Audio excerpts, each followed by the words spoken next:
Tessa Dooms on Power 98.7, 6 to 9 a.m.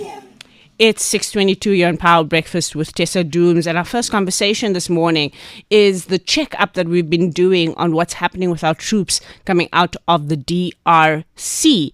It seems that there may be a complication in Rwanda that we want to check out, and so Stephen van Neel has joined us this morning just to give us a bit of an update. Stephen is an independent commentator on security, peacekeeping, and border management. Stephen, thank you so much for joining us on Power Breakfast this morning. It seems that our troops are being asked to hand over weapons in Rwanda. What's up with that? Good morning, Tessa, and good morning to your listeners. And thank you for the privilege. I think maybe I should just make this comment before I respond to that. I think it's absolutely difficult at this time of social media to command forces in peacekeeping operations. Because when I read the article, I sort of asked the question, where does this come from? So Erica Gibson made a lot of statements of which I think, quite frankly, is short of all the facts. So what are the facts?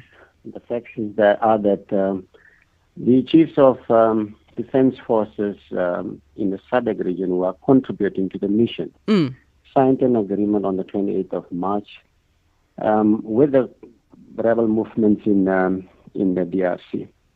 And I think the first important point that was agreed to is that the South African contingent as well as the entire mission of SADC will be leaving the country with their weapons.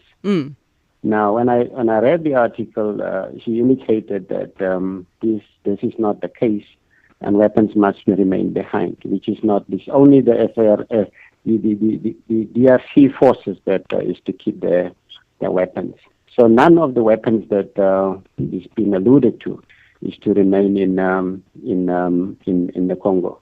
But I think what's important also is to say that this is not necessarily a new tactic, but in this case it's not entirely correct. What normally would happen in peace missions is that rebel forces do not necessarily have constant and sustained logistical lines. So they would obviously make use of attacks on peacekeepers, taking away some of the weapons as well as equipment. This happened to South Africa before, even in Sudan. Sure. But that is a practice that has been coming on for years, but not in this case.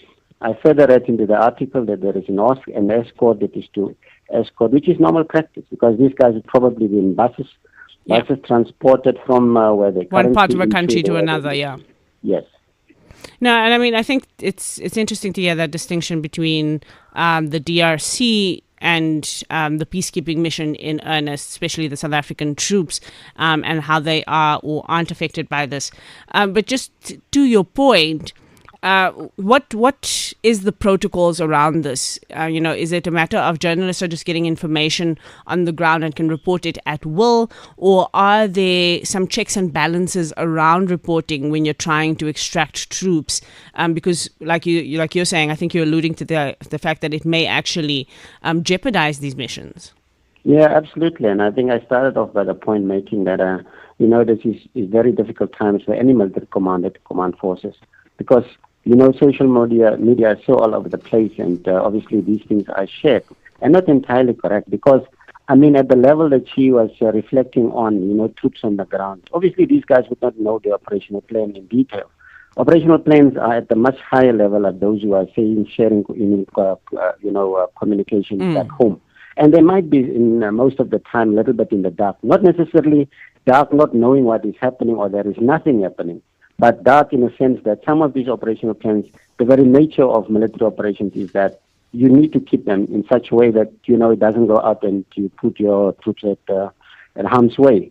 Yeah. So I have been, from the beginning of this operation, made, critical responses to the attitude of some of the media houses because there is almost an expectation that these operations must be run as a running commentary.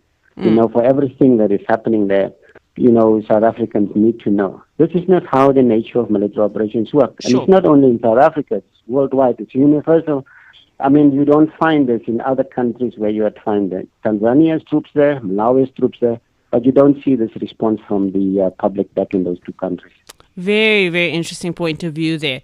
And so at this point, you're not concerned that there's any jeopardy right now to the mission in terms of Rwanda and arms. You believe that things are on track? No, I mean, well, they've signed agreements to, how this to be done. So I'm sure that they will align and keep to those agreements. So Rwanda is also having another responsibility, saying that they're not part of the conflict. But this is also now for them a demonstration or an illustration to the rest of the world that they are facilitating this movement safely through Rwanda. Absolutely. It was said that the troops are going to be moving through Rwanda and Tanzania. Is that still the case? Yeah, that's the plan that has been put in place by the SADC planners. And I believe that is how they will execute the mission and bring the troops back home. All right. So we have been following this quite closely because I think for the first time, perhaps in a long time, South Africans have had this vested interest. I don't think it's always been the case that we've known where our troops are, what our troops are doing across the continent. But I think we're learning a lot about this. I think one of the questions I've seen floating around social media is people wanting to understand whether or not, these missions are successful, whether we're gaining anything as a country from participating in them or even as a region. Is there something that we have gained by doing the work that we have and going into these regions? Do you believe we're being effective? Well, I must say, Tessa, I think we have some mixed outcome in some of the missions. Obviously, the main focus of the South African National Defense Force is to create a stability that those who are in those conflict areas do not come to South Africa. We already have a huge number of migrants in this country, and one want to create a safe environment for them to remain there. I think that's at the center also of all the work that the South African National Defense Force is doing on the continent.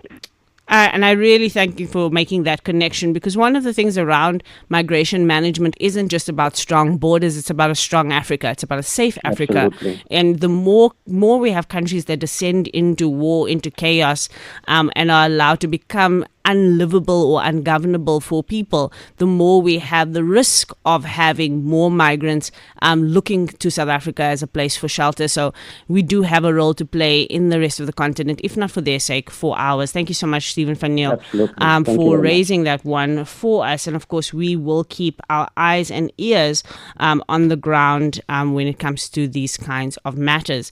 Later on today, we're also going to be speaking to John Robbie as well in our John Robbie Says feature.